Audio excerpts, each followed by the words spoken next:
តួអង្គនៅក្នុងរឿងហ៊ានលះបង់ក្តីស្នេហ៍តែបងធ្វើមិនដូចទេព្រោះបងជាមនុស្សសាមញ្ញបងមិនត្រឹមតែជាស្មោះទុកជួយស្រីបងស្រឡាញ់រឿងនឹងបងចង់ចាញ់ទាំងព្រះបាទវេសំដោ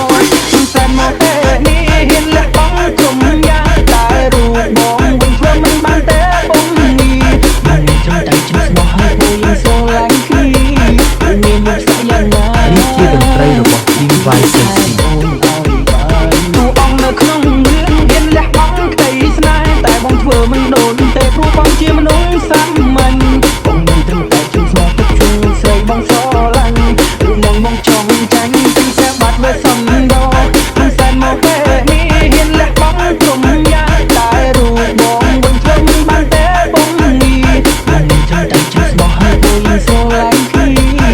មានមុខស្អីយ៉ាងណាDJ Ryu, Mr. Rat, on the តួអង្គនៅក្នុងរឿងហ៊ានលះបង់ក្តីស្នេហ៍តែបងធ្វើមិនដូចទេព្រោះបងជាមនុស្សសាមញ្ញបងមិនត្រឹមតែជាស្មោះទុកជួយស្រីបងស្រឡាញ់រឿងនឹងបងចង់ចាញ់ទាំងព្រះបាទវេសំដោ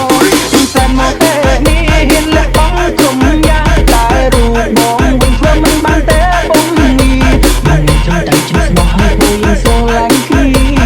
មានមុខស្អីយ៉ាងណានេះជាតន្ត្រីរបស់ King Viceតួអង្គនៅក្នុងរឿងហ៊ានលះបង់ក្តីស្នេហ៍តែបងធ្វើមិនដូចទេព្រោះបងជាមនុស្សសាមញ្ញបងមិនត្រឹមតែជាស្មោះទុកជួយស្រីបងស្រឡាញ់រឿងនឹងបងចង់ចាញ់ទាំងព្រះបាទវេសំដោ